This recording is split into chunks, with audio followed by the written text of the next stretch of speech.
is agreed, can we have the adoption of the agenda? Somebody to move. Nelson Mandela Bay, seconder. Agreed, President. I think it's Mr. Shiba at the back there. May we just get that on record? If you are moving, please make sure that you identify yourself, especially and the member that you are representing, as well as the seconder, for the record, please. We start with Nelson Mandela Bay, just your name and your region, and then the seconder. Mondem Shejwa, SAFA Nelson Mandela Bay. We move for the approval of the agenda. You do the same, Mr. Shiba. Mbongeni Shibe from SAFA Ugu region is seconding for the movement of the adoption. That is the approval of the agenda. Item 5 is the address by the President.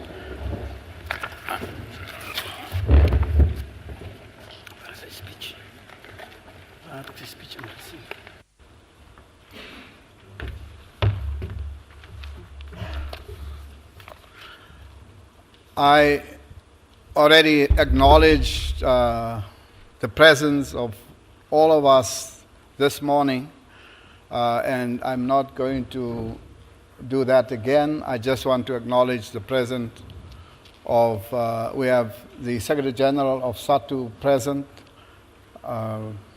Maluleke. Otherwise we'll have the normal protocol observed.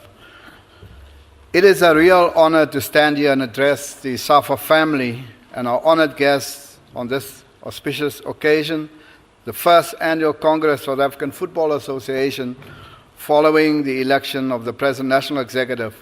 It's been quite a journey over this past year. We've had our troubles, but we have most certainly had more shining moments. In this address, I'd like to focus on the challenges we face and how we continue to build towards a football future that we all want for our country, South Africa.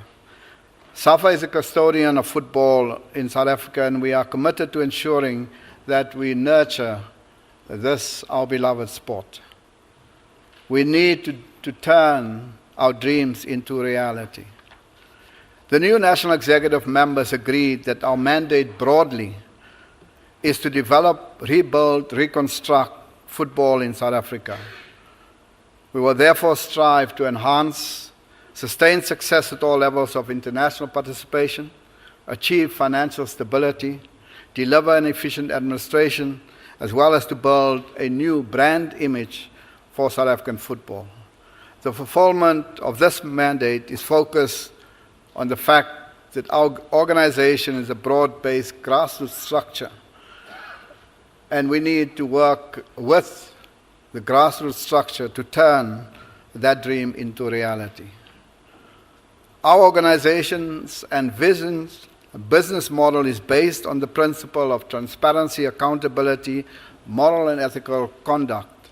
And every member of SAFA must bring a commitment to the enduring values of energy, creativity, commitment, passion, enthusiasm, and hard work. These values must permeate every project, every task, and every service that we must deliver. And whether we organize a World Cup or a Village Cup, every project must be delivered with excellence. And while our rebuilding process is based on our program as set out in Vision 2022, our work must be carried out in the context of the National Sports Plan as announced by the Honourable Minister of Sport, Fikile Mbalula, and in partnership with SASCOC.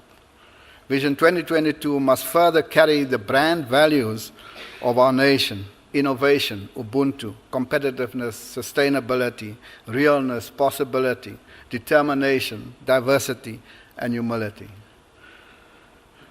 A new brand image must embrace these new values and reflect the nation's brand essence. Given our current reality, this target is ambitious, and it requires radical change both on and off the field for it to be attainable. Over the past year of our new term in office, we've made some considerable strides towards putting in place the foundation of our future, and this will help us to turn our dreams into reality. The third matter that will shape our business model is the acknowledgement that our business or election cycle of the periods 2013 and 2017, 2017 and 2019 are not aligned with the international business or election cycle. The business cycles and the election cycle of FIFA are the period 2014 to 2018 and 2018 to 2022, beginning after the conclusion of the FIFA World Cup. The key learnings of that particular World Cup, and whether it's the 2014 World Cup, then informs all of your plans building up to the next World Cup. And we are aware of this because in 2009, when we were going to host the World Cup in 2010, FIFA engaged us and requested us to postpone the elections in 2009 and have the elections in 2010. Of course, it's now history that we did have the elections in 2009, and that certainly didn't please FIFA. The World Cup encompasses both the qualification and the final matches as our unique revenue opportunity.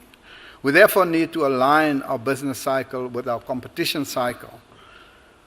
Our business is to create attractive competitions, whether it's at local, regional, provincial, national, continental, or global. And then we package each one of these events as an appealing offer to the market. This is a matter that needs our urgent attention, and we will have to address this together with constitutional amendments as to what is it that we're going to do with this matter. The reality is that whenever we had an election in the year before the World Cup, invariably we changed the coach. And so you change the coach and we fail to qualify. And so when we have the elections in 2017 that we must all commit not to change the coach. Because if we do that, all the process of planning, the year before it's finalized, we destroy it. And then we start afresh. And this cycle of failure, we must break. And one of the things to break it is to recognize throughout the world that the elections come after the World Cup and not the year before the World Cup. But it is a matter for the Congress, and we will debate this matter. Because certainly we must not be seen to try and extend our stay in office. It is an important matter to address, and we have to turn our work into reality. We have to address this issue. On the platform of financial stability, we have to start build the structures of football of development, and the Minister spoke at length about this, in order to ensure sustainable achievement towards the 2022 goals. The South African Football Development Plan is built on 7 key pillars, and I think the CEO will speak to you about that. Each must be implemented at regional and at LFA level, provincial level. Our development plan remains focused on our objective to rebuild a sustainable brand of football. Let me just take a minute to emphasize that the action on the field and the results on the scoreboard are what our administration are pursuing. Sports is result-based, and all your activities are measured in terms of results. That is the essence of sport. And so we have to focus on what are those underlying factors that we have to address in order to ensure sustainable success. During the past year, we have made excellent progress in the implementation of our development plan, with particular emphasis on youth development. In this regard, our most notable accomplishments were the introduction of new leagues and competitions. We introduced the interprovincial or national championships, and that gave us an indication of how strong our regions and our province are in relation to a national plan. The cornerstone of any strong national team are the junior structures supporting it. Sadly, in the past, these kinds of structures had all but collapsed. And if you look at the analysis of what is happening in our LFAs, you'll see that some of them actually collapse.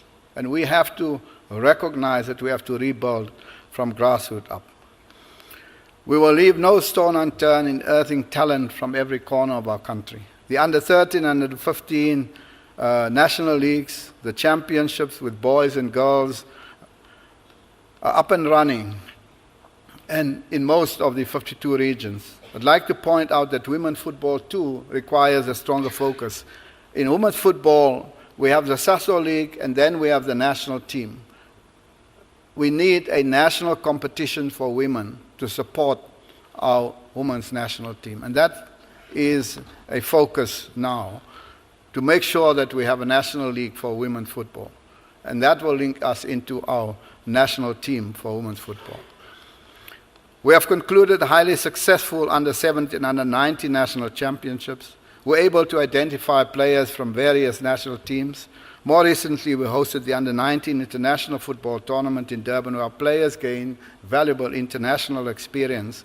I see Mr. Smith is there, who was very active in that tournament. Banyana qualified for the 2014 African Cup of Nations for women, starting in Namibia today, and Banyana is playing Cameroon tomorrow in the opening match. The Amajita team also qualified for the African Youth Championships in Senegal, and they are playing there from the 8th of March next year, and we hope that there are 8 teams participating. We hope that there will be one of the 4 teams that will qualify for the Under-20 World Cup in New Zealand. The Under-17 team qualified for the CAF Youth Championships in Niger, and they start next year in February and March. And we hope again that out of those 8, we'll be one of the 4 to qualify for the the Under-17 World Cup in Chile next year. It is another encouraging sign that we are headed in the right direction, and that is to turn our dreams into reality. The strengthening of our provincial structures is another matter requiring our urgent attention. We are a highly centralized organization.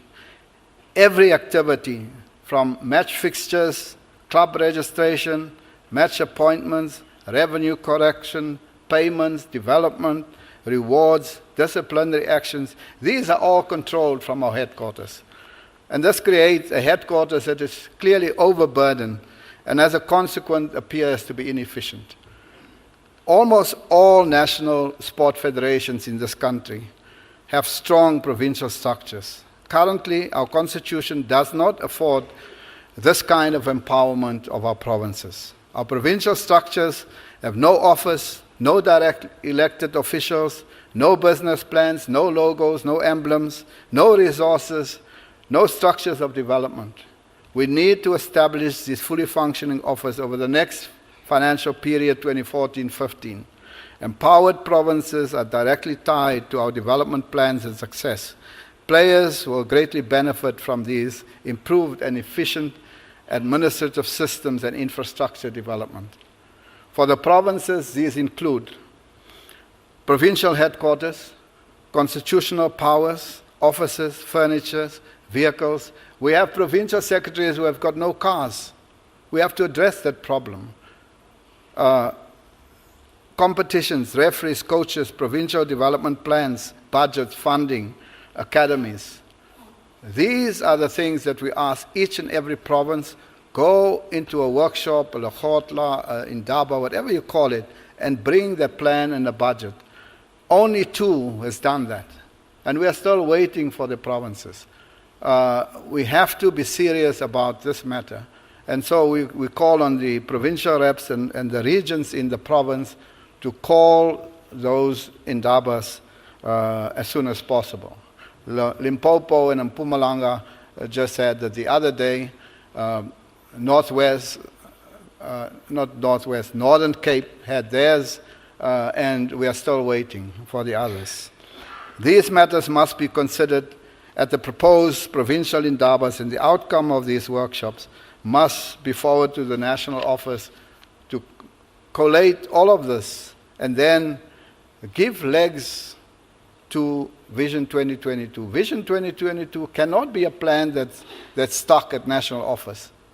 It must be integrated with the plans of the provinces, regions, and the LFAs, and that is what we want from each province. We are planning a national indaba that will establish an integrated national plan that will be our roadmap to 2022. An integral component of this plan is to empower provinces as outlined above. We are setting ourselves the goal for full implementation of these in the financial year 2015-16. This is important if we want to turn our vision, our dreams into a reality. At the base of this success lies the platform of financial sustainability. This was one of our most urgent tasks as we took the office and had to face these challenges. I'm pleased to report that SAFA has now reached a point of financial stability, and this is marked contrast to where we started in September 2013. This is a remarkable achievement that has been accomplished through new and existing sponsors, and I'd like to thank all of our commercial partners who are here, both those who've been with us and the new ones, and as well as funding from the 20th FIFA Legacy Trust and assistance through the SAFA's development agency. However, the most significant intervention in the increase of our revenue base came from broadcasting. Broadcasting is a key platform for football to showcase to the public and to provide exposure for the brands and activities of various SAFA sponsors.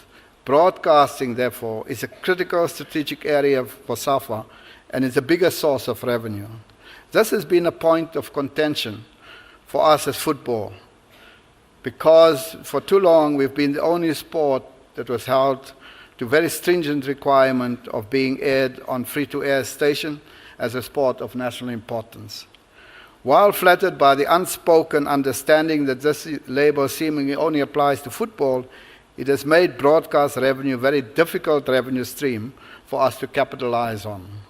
Broadcast revenue is also the most important revenue stream in football, as it provides unencumbered revenue that we can use as and where the need arises. SAFA has been engaging with new licensees and incumbent broadcasters to ensure that we negotiate a more financially beneficial broadcast partnership. There exist tremendous opportunities in the ever-changing broadcast environment, and we have done our best to maximize revenue by signing a new more than 1 billion rand broadcast rights deal with new pay TV broadcaster Siaya TV, which will start in April next year, 2015. Needless to say, we'd be shooting ourselves in the foot if we were to exclude the public broadcaster, because this would deprive our own members and our own fans.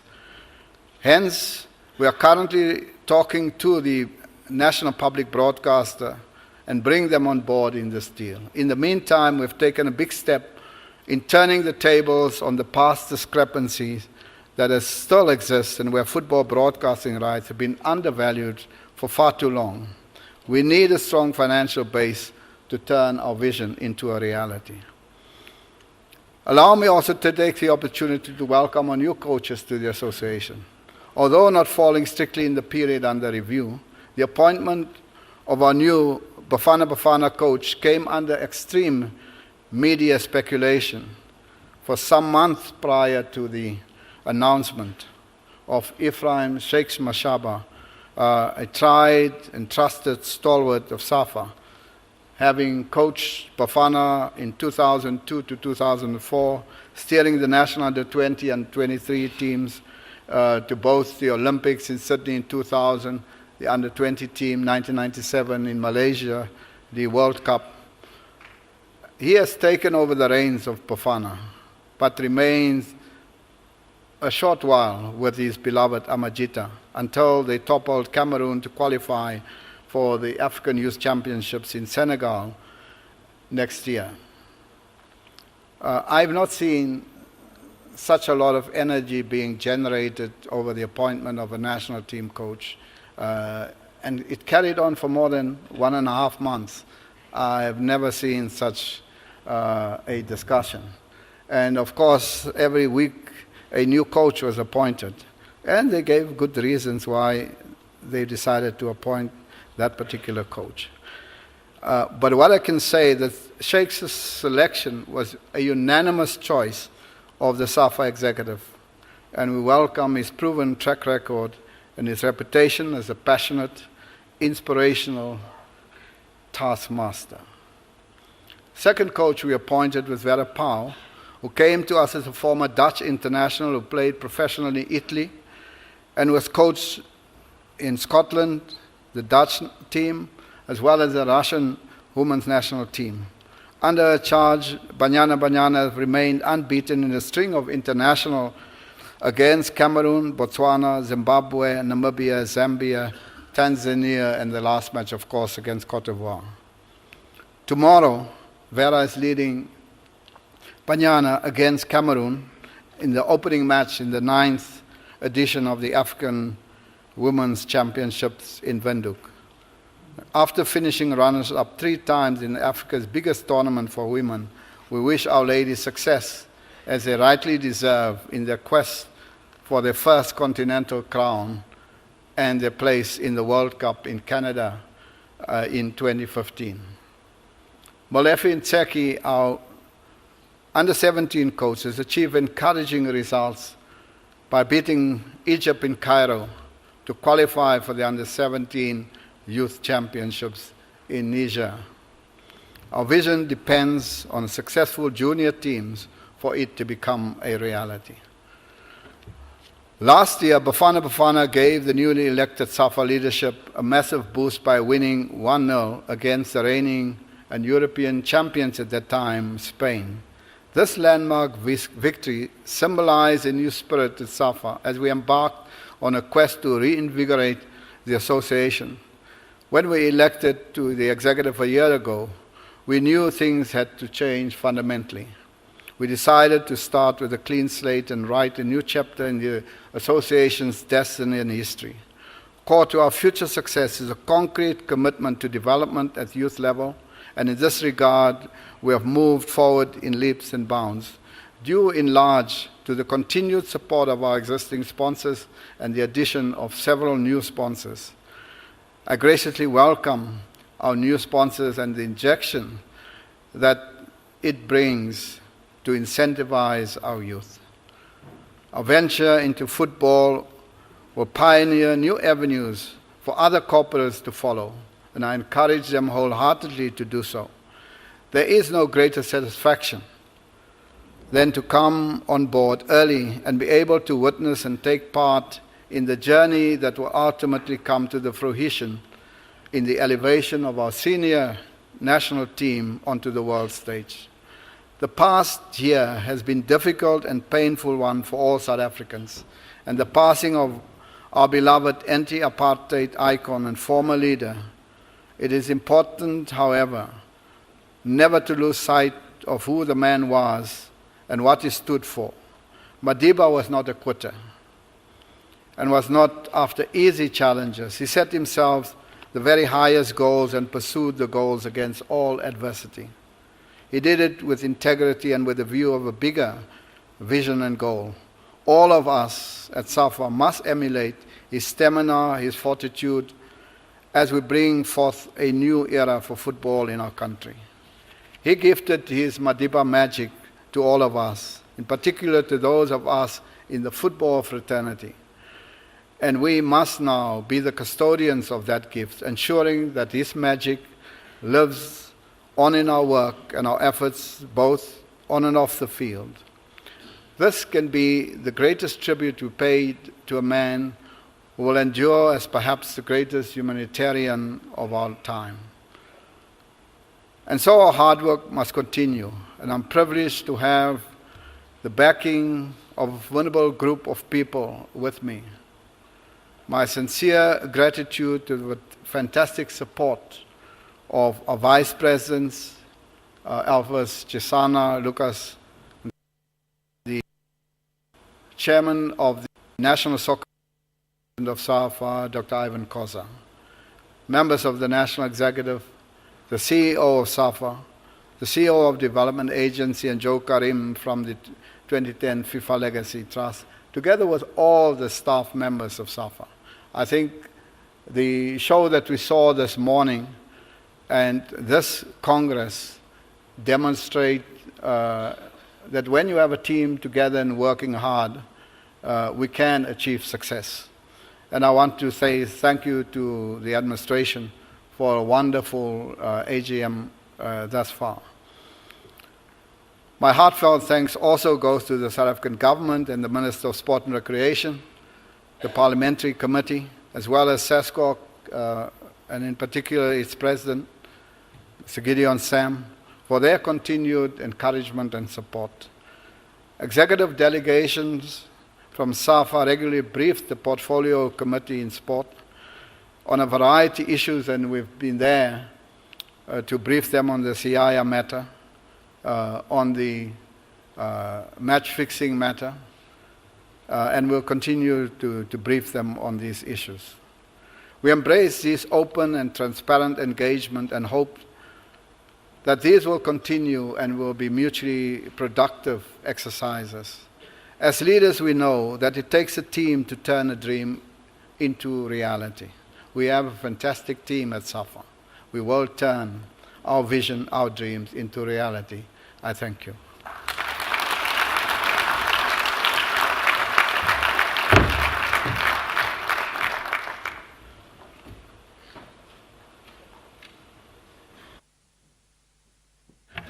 Thank you very much. We go on. The appointment of members to check the minutes.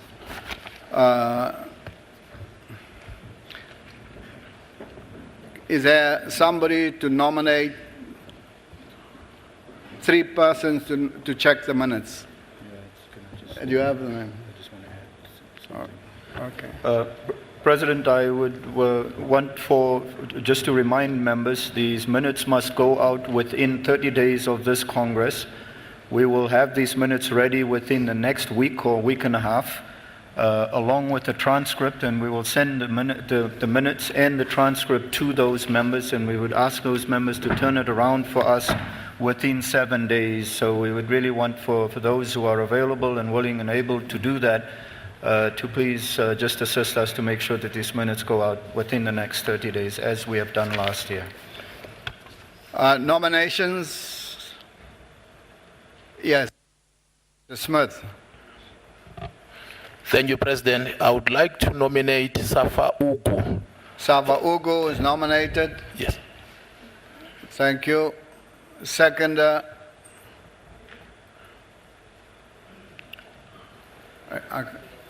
Go to the mic, I can't. Safa Kuruleni, second. Seconded, Safa Erkuleni. Second one.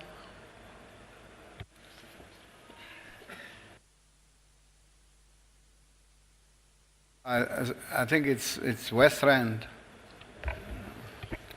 Yes, it's West Rand. We nominate Mangaung.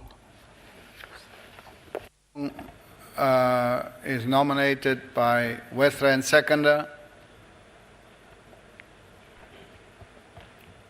Johannesburg, seconded. Johannesburg, thank you. Last one.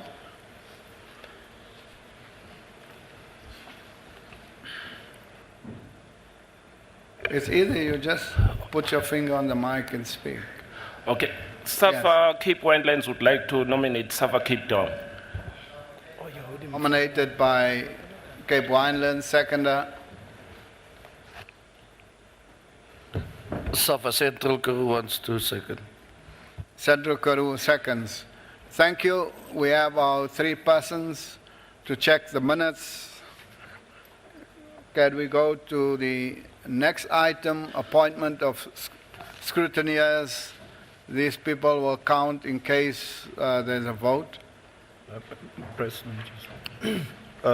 President, there's a proposal, but I just wanted to mention, I neglected in the, when I read the credentials, that yesterday when I joined SASFA at their workshop, they did request that the members just indulge them and let them leave at 1 o'clock today because they are running a workshop and they would ask your permission to depart.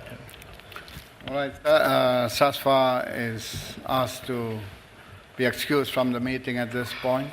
Agreed? Thank you very much for attending. All the best for your workshop. Can we agree that the people here in the first row count in your row? Then we will have, now SASFA is gone, we have Alfreton Zor, we have Amajuba, we have Samfan, Masters and Legends, the police, they count very well. Subs, indoor football, industrial, PSL, NSL. So it's NSL, industrial, subs, Masters and Legends, Amajuba, and Alfreton Zor. Those will be the scrutineers, so they'll take care of each of the rows. Agreed? It's moved by Mr. Smith. Seconder. Just speak into the mic, please. Safa Krisan, seconded. Okay? Who seconded? Oh, Alfreton Zor. All right, thank you. Next, we've agreed that 8 and 9 will go to 17. So we go to presentation of the National Executive approval of the minutes of the preceding Congress. Now that too has been presented. There are no amendments. The minute now is for adoption. Can we adopt the minute? Somebody to move and somebody seconds for the approval of the minutes. Masters and Legends, seconded. Right at the back, Safka, I think. Coaches, and the coaches seconds. Thank you very much. The minutes are now approved. Next item, presentation of the National Executive Activity Report. The CEO will present his report on behalf of the NEC. Thank you very much, President. I am very happy to present on behalf of the National Executive Committee its activity report. Now, what is par for the course for me, the longer I speak, the more people fall asleep.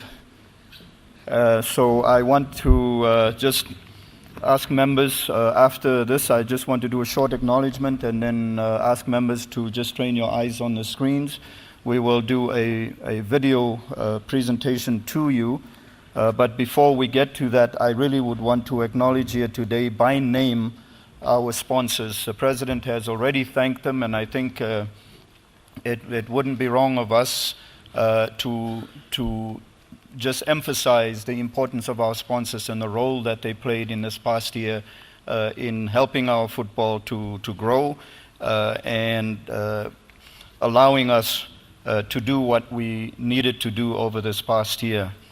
In particular, Castle Lager, Nike, Sasol, Burger King, Grand Parade, the Motsepe Foundation, EY, or what was formerly known as Ernst & Young, Avis, Tsoho Sun, SABC Sport, Supersport, the province of Gauteng, Energade, and Netcare, and then also our very strategic partner, who is the Nelson Mandela Children's Fund. I really wanted to extend a very hearty thank you to you for what you've done for football over this past year. We cannot thank you enough. President, I am going to move away from here back to my seat, but I would first ask that our engineers in the back run these videos for us, which is really a compilation of what is in this written report. Members have received this report, I think 3 versions or not 3 editions of it, one a month ago, another one 2 weeks ago, and then again the glossy one today. And I'm sure members have familiarized themselves with it. I want to make sure that in my presentation I bring members' attention to those 8 pillars of the Vision 2022 that this NEC has adopted, and ask members to please engage on their level and make sure that we follow this program. The videos that you will see today are from the SAFA Development Agency. As you know, the agency is up and running and has already garnered a lot of support from corporate South Africa and from others. They will report to us via this video what it is that they've done over the past year. The Legacy Trust has been there in support of the programs that we've been running over the last year, supporting our national teams, supporting our our regional and our local football association leagues, the under 13 and under 15 leagues. Thank you very much for that. And may I ask the engineers to just run the NEC activity report via this video. Thank you very, very much.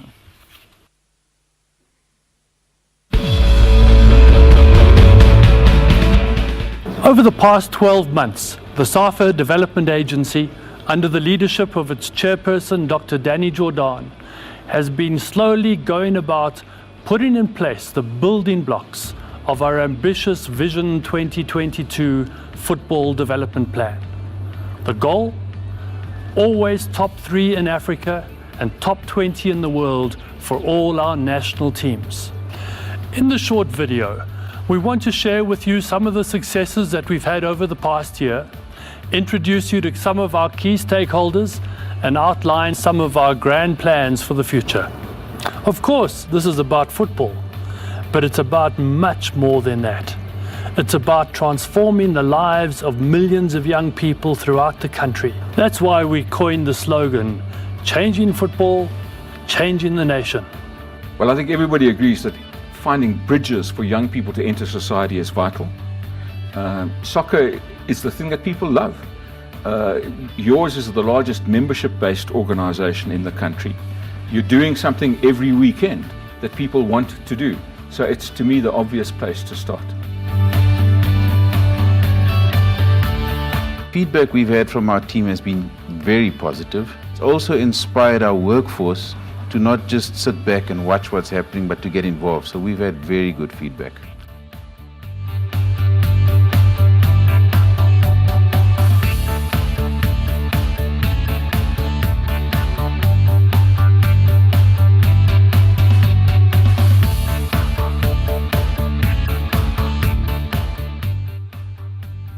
Now we need to train coaches because, the talent, we don't have a shortage of talent, but we need people who identify that talent. Our target is to reach 300 coaches that have D license. So at the end of the day, we'll have a product that makes us smile, all of us.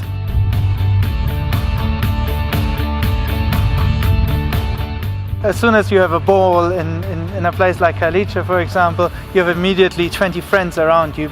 We became more interested in why football works through investing quite a bit in research. In a place like Khayelitsha, where you have a lot of problems with informal youth gangs, for example, that football is a really strong medium to actually compete with the structures of a gang. Crime in this area has dropped quite significantly. In different categories, on average, crime actually went down by 44%. We could have a tremendous impact on South African societies.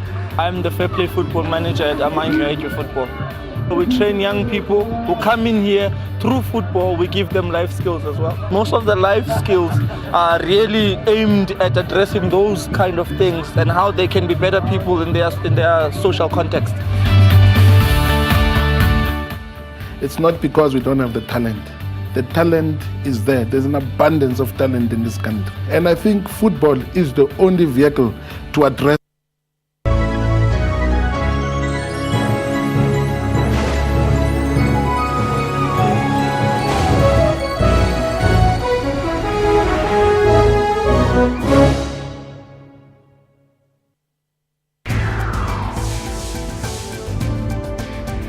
Do you think that the media has then fully unpacked of what these strikes could possibly do to the economy if it's going to that extent of a recession? It doesn't mean that when we solve the mining strike that suddenly the GDP is going to go and increase and we're all going to go and have an economic Very boom. true, So yes. we've got to go and look at that fact as well. Obviously, the media, can't touch on absolutely everything. It is a very complicated situation. Watch Media Monitor with me, Alicia Jali, Sundays at 9 a.m. only on the SABC.